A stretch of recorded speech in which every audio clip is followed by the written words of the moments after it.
I'm pulling out of the parking lot. We all know what that means. It's time for another drive to work. And I dropped my son off at camp.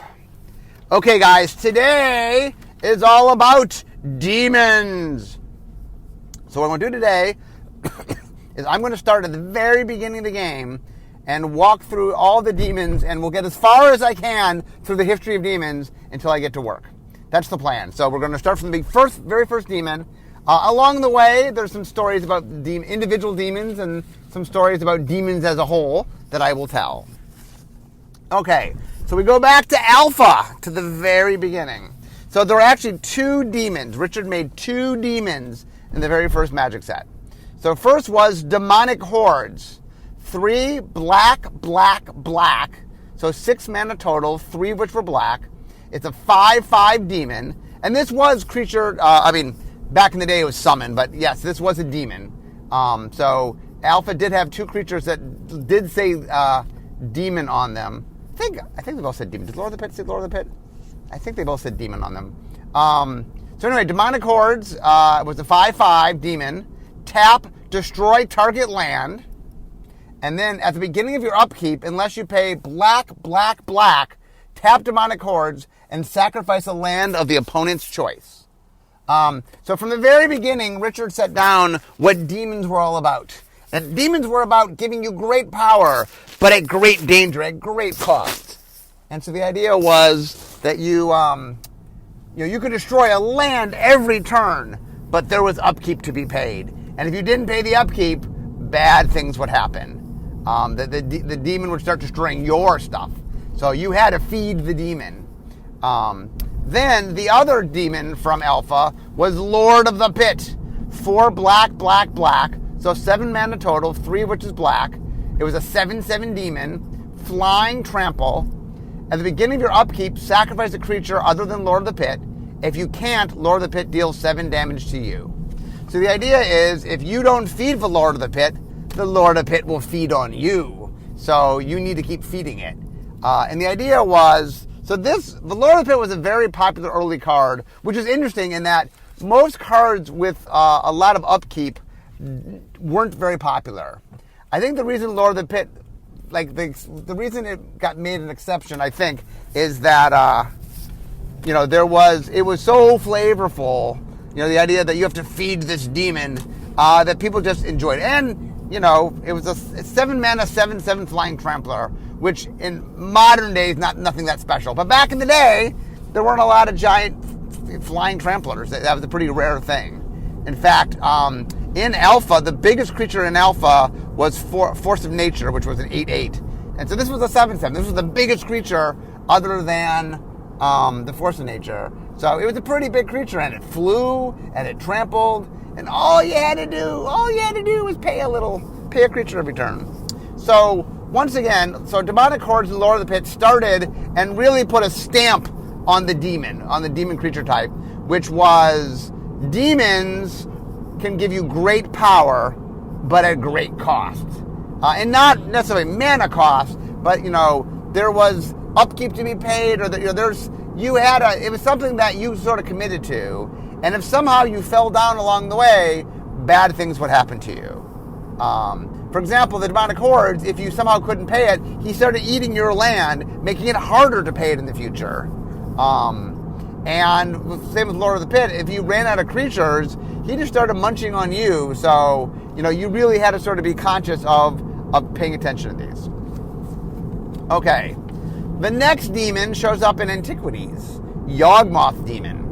So Yawgmoth Demon costs 4 black, black, so 6 total, 2 of which is black, 6/6 demon. It's got flying, it's got first strike. Black had a lot more first strike back in the day than it currently has. At the beginning of your upkeep, you may sacrifice an artifact. If you don't, tap Yawgmoth Demon and it deals 2 damage to you.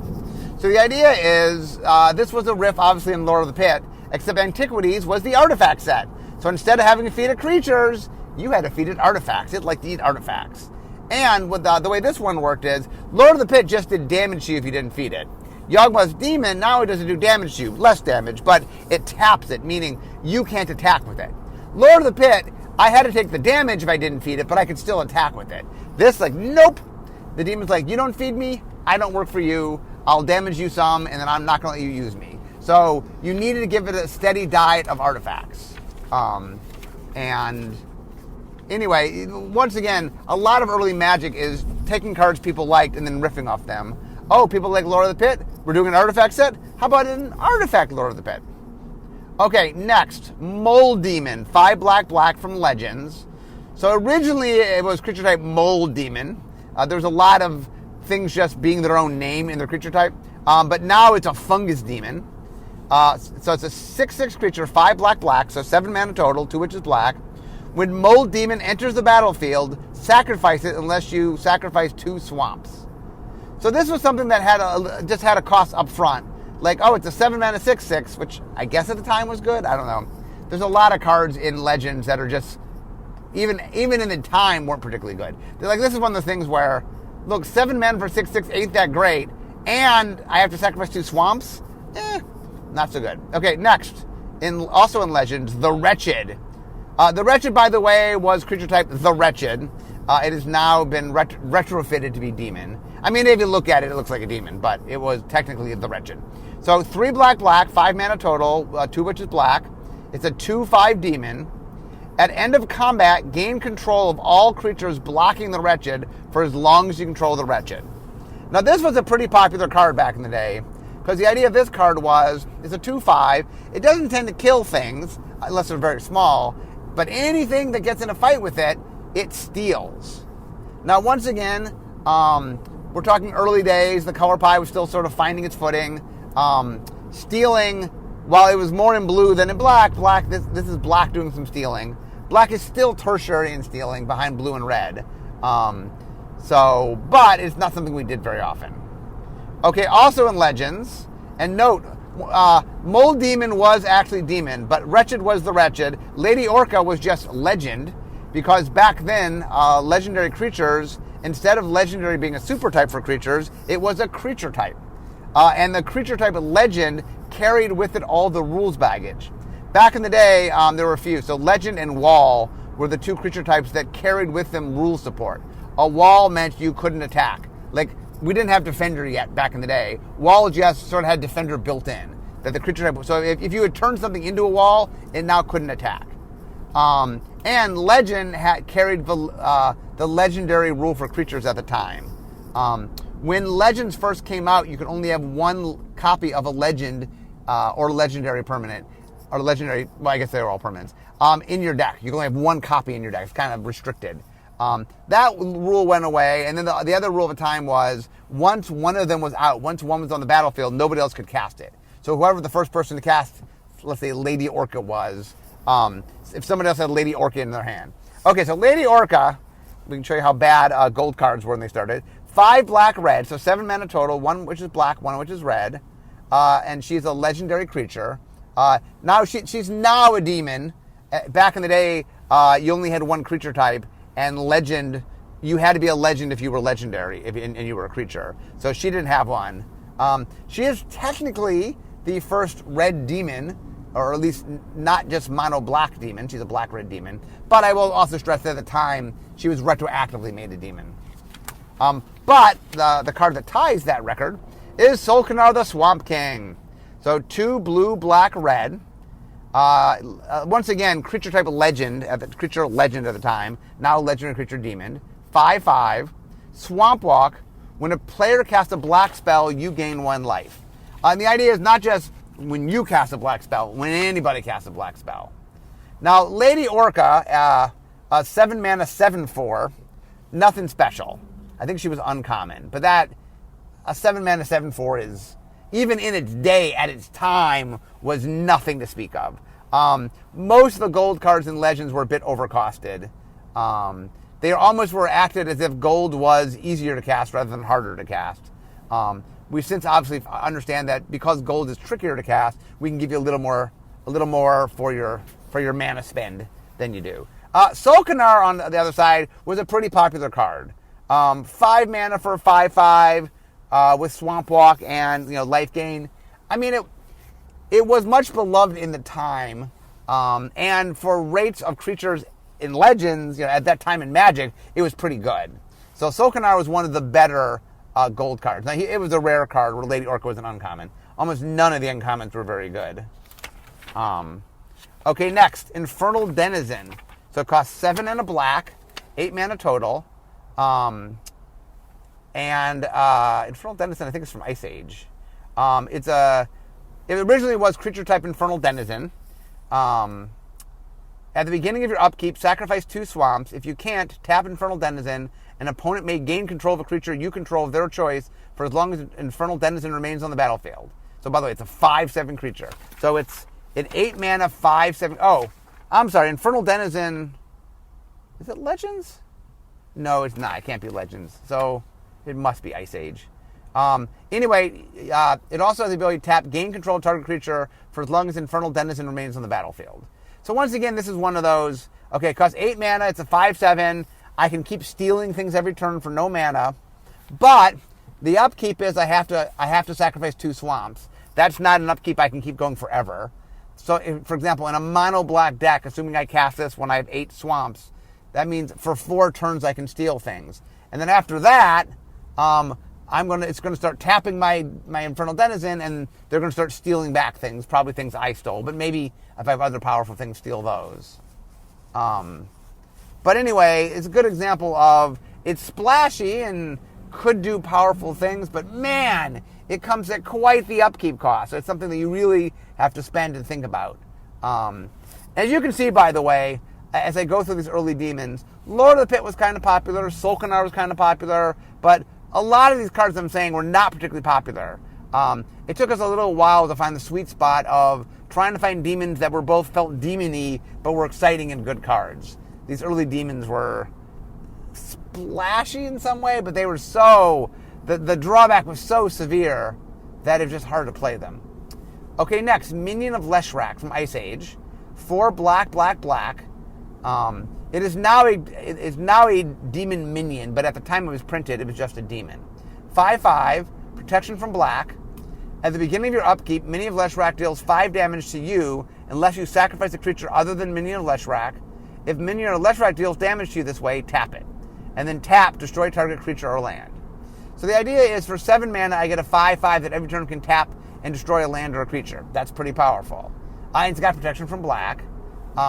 The problem is that if you do not sacrifice a creature to it, he deals damage to you and taps. So much like this was basically Ice Age's Lord of the Pit. It's a little better than Lord of the Pit. I mean, Lord of the Pit was a 7/7 flying trampler. I guess this doesn't fly. But once again, you're tapping every turn to destroy things, so you're not really attacking with it all that much. Okay, also from Ice Age, Minion of Tevish Svat. So 4 black, black, black. So 7 mana, 3 which is black. For 4/4, now it's a demon minion. At the time it was printed, it was just a demon. At the beginning of your upkeep, Minion of Tevish Svat deals 2 damage to you unless you pay black, black. And then tap, target creature gets +3/-2 until end of turn. So this is another demon. +3/-2 means I either can kill small things of my opponents, or I can make bigger things of mine more powerful, but at the risk of weakening them. But this is sort of like Demonic Horde. There's just a cost to be paid every turn. And if you don't pay the cost, then he damages you. So you have to pay the cost. Okay, next we get to Mirage. So I think Ice Age, am I correct here? I think Ice Age might be where we have to talk about the demon part of our story. Mirage. Yes, okay. So what happened as of somewhere after Ice Age, Wizards got worried about the demon creature type. Just because there was a lot of, at the time, just pushback and stuff of, is stuff appropriate for kids or whatever. And so for a while, Wizards made the conscious decision, instead of having things be creature type demon, I think we changed them to creature type beast, or horror. So we for a while, even though we had demons, and I'll talk about a couple of them, for a while, we pulled way back. We didn't even have a lot of cards that could be demons, and the few times we had cards that could be demons, they were beasts or horrors. We we sort of said, well, we didn't call them demons. So now we're getting to the period of time where we don't have demons. Also, in Unglued, by the way, it is not technically a demon, but in Unglued, there's a card called Infernal Spawn of Evil that on the type line says demon, and then it is crossed off and beast is written. And that was us making a joke about how we weren't doing demons anymore. Okay, so the next card is Spirit of the Night. 6 black, black, black. So it is a 9 mana card, 3 of which is black. It's a legendary creature. It is now a demon spirit, but at the time, the creature type legend was still legend, so it was creature type legend. That's how we got around. We didn't have to say it was a demon, or even just legends didn't have creature types. So it has flying, trample, haste, and protection from black. And it is hold on a second. It was a pretty big creature. Hold on one second. Safety first. Okay, it was a 6/5 creature, and it had first strike as long as it's attacking. So it had all those abilities. It had flying, it had trample, it had haste, it had protection from black. It had it had first strike when attacking. Now notice, not all those abilities, haste is not something that at the time black did all that often. Flying was, trample was on big things. Protection from black we gave to black occasionally. This is back in the era where black did more first strike than it does now. Anyway, the special thing about that, which is actually not on the card itself, was there were 3 creatures in the set that were all common, and if you got all 3 creatures out at once, you could sacrifice them to search your deck for Spirit of the Night and bring it out. By the way, Spirit of the Night was originally called Spirit of the Night Stalker, but the name did not fit on the type line. So, it's Spirit of the Night Stalker. I'm like, doesn't fit. Spirit of the Night. How about Night? So it got shortened. Okay, next, Pit Spawn. This is an Exodus. 4 black, black, black. You notice there's a lot of black in demons because they're so black, they're so demony. So 7 mana total, 3 which is black. 6/4. It is now a demon, but at the time when printed, it was a beast. This is during our beast period. It had first strike. At the beginning of your upkeep, sacrifice Pit Spawn unless you pay black, black. Whenever Pit Spawn deals damage to a creature, exile that creature. So it had first strike, and whenever it damaged something, it exiled it. So it tended to sort of eviscerate things as it attacked. But it required an upkeep. Once again, it's funny looking back. First strike was on knights and things, and I guess it was on a bunch of demons. It was something that black quickly, it now is very infrequently in black. It's like tertiary in black, and we don't use it very often. But it's funny as I'm going through demons, how often it is showing up on demons. First strike showing up on demons. So, okay, next, Grinning Demon Onslaught. So 2 black, black for a 6/6 demon. So demons are back. As of Onslaught, demons returned. And we decided again. So what happened there was we had got uber cautious. We decided not to do demon. We didn't want to sort of stir up any trouble. And then at some point, I think there was shows like Buffy the Vampire Slayer was on. And we're like, look, Buffy the Vampire is this popular show. And they have demons. There are demons on their show. It is not, the people who were playing Magic were the same age people who were watching Buffy, the younger end of it. But, and so we finally said, you know what? Pop culture is using demons. This is just crazy. We're going to bring demons back. So we brought demons back.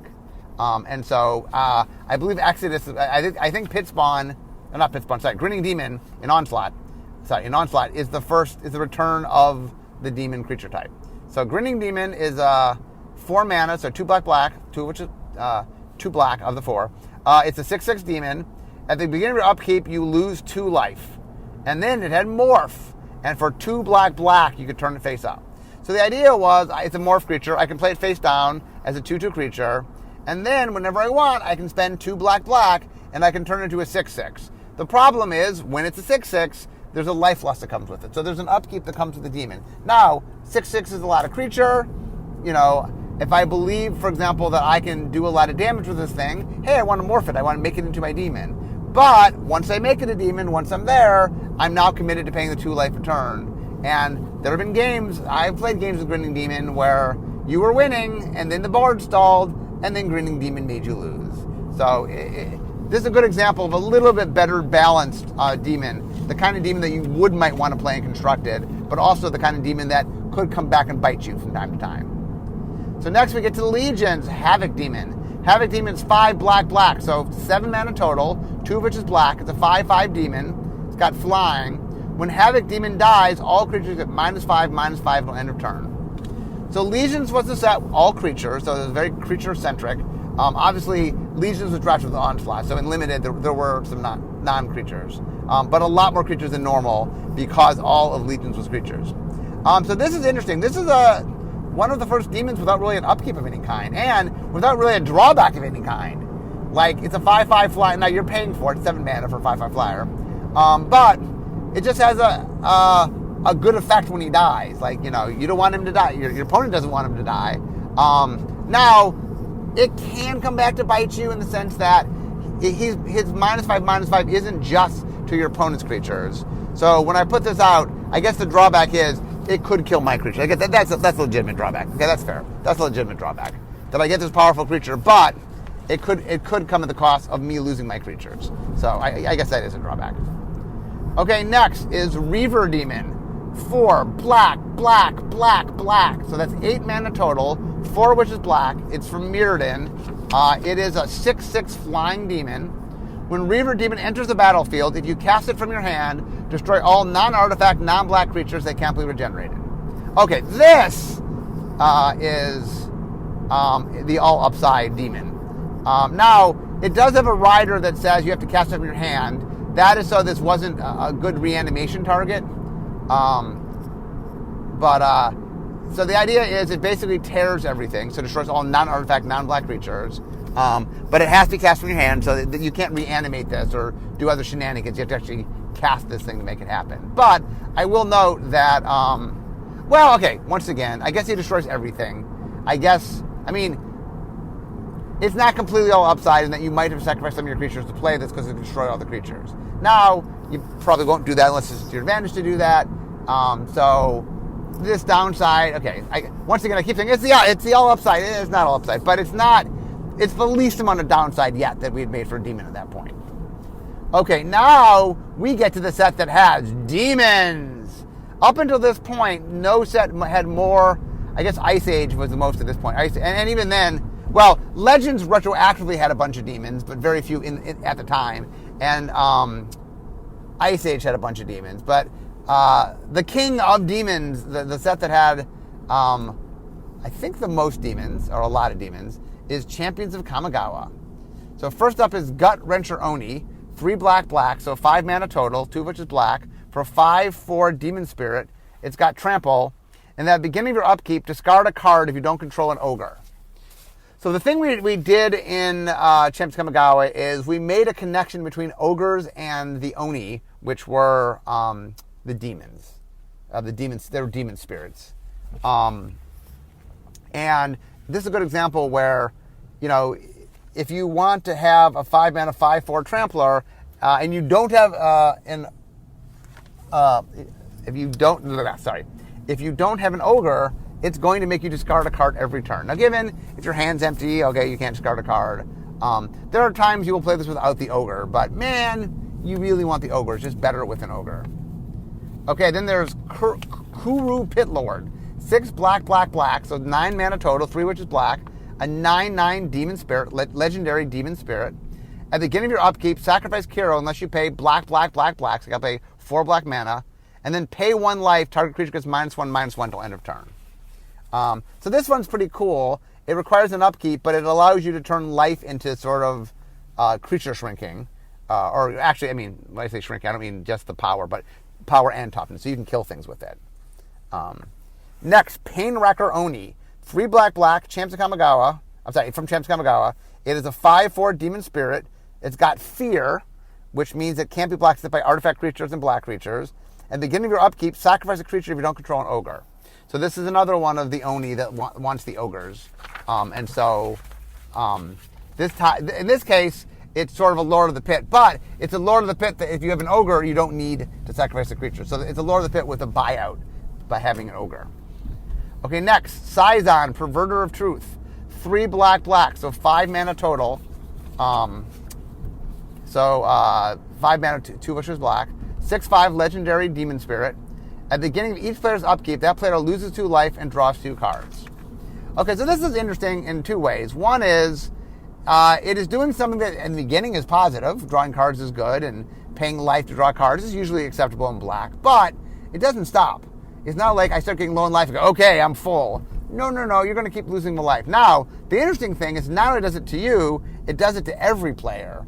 So this is the kind of thing where maybe if you build your deck to deal with it, you can deal with the fact that, you're going to be losing life and make sure you have things to do with the extra cards, because you could have to discard at some point if you have too many cards. But anyway, it's a fun demon. I also like a demon that it kind of makes everybody sort of play this game, which is kind of cool. Next, Shimatsu the Blood-Soaked. 3 in a red for, it's a 0/0 legendary demon spirit, but you'll see. As Shimatsu the Blood-Soaked enters the battlefield, sacrifice any number of permanents, and enters the battlefield with that many +1/+1 counters on it. So the idea is you can sacrifice whatever you want, and then it gets that big, but you have to sacrifice it. Now note, this is the first mono-red demon, and the first, I think this is the first non-black demon that says demon in its creature type line at the time it was printed, I believe. And it's clearly the first mono-red that says demon on its type line. But the idea here is, and this definitely has a red sensibility to it, because it's sort of upfront, which is, okay, what reckless thing are you going to do to make this demon? And in the short term, you get a giant demon. Hope nothing ever happens to that giant demon. But that feels very much. Okay, next, Infernal Spawn of Evil. 8 black, so 10 mana total, 2 of which is black. This is from Unhinged. It's an 8/8. So Infernal Spawn of Evil was a 7/7. So this is an 8/8. It's flying, first strike, trample. And I think the Infernal Spawn of Evil was flying and first strike, I believe, so trample got added. So the idea is Infernal Spawn of Evil was one creature, and now Infernal Spawn of Evil is that same creature, but now with a kid, with a baby demon. And creature type, by the way. So what we did on Infernal Spawn of Evil is it said demon, we crossed it off and wrote beast. So for Infernal Spawn of Evil, we wrote Beast Child, crossed off Beast, and wrote in Demon. So technically this is a demon, and technically Infernal Spawn of Evil is a beast, because that's the jokes we were playing with at the time. So Infernal Spawn of Evil technically is not a demon, although demon-like, where Infernal Spawn of Evil is. So once each turn while you're searching your library, you may pay 1 and a black, reveal Infernal Spawn of Evil from your library, and say, I'm coming too. If you do, Infernal Spawn of Evil deals 2 damage to a player of your choice. So Infernal Spawn of Evil, you can reveal it from your hand, I think you paid a little bit of mana, and then you made your opponent lose life. So this is doing the same thing, but instead of being from your hand, it's when you search for library. So it's going back a little farther. So Infernal Spawn of Evil was that you would reveal and say, I'm coming, and they'd be so scared that at some point it was coming, they would lose life, was the flavor. And so now you have the Infernal Spawn of Evil, that it's bigger than after. It's, instead of a 7/7, it's an 8/8. And instead of flying in first strike, it's flying first strike and trample. And it also is very scary. So this time when you're searching your library, like, this isn't even in your hand yet, but it's coming, and it's scary. Okay, I've now got to Wizards. I said I would be doing this till I got to Wizards. How are we doing on time? Let's see, what do I got left? I got a whole bunch. There's a whole bunch more of Kamigawa demons, so maybe we'll wrap up here. So anyway, I just want to sort of walk through, like, demons are interesting designs in that they really come with this challenge to the designer, which is you want to make something that is exciting looking and powerful looking and makes the player feel like they can do amazing things, but it comes at a cost. And, demons are all about a good demon design is you want to play it, it's exciting, early on it helps you, but they're just games where maybe it doesn't work to your advantage, and what ends up being the death of you is your own demon. So, anyway, I hope you guys enjoyed today's podcast. I hope it was very demonic. But anyway, I'm now at work, so we all know what that means. This is the end of my drive to work. So instead of talking magic, it's time for me to be making magic. I'll see you guys next time.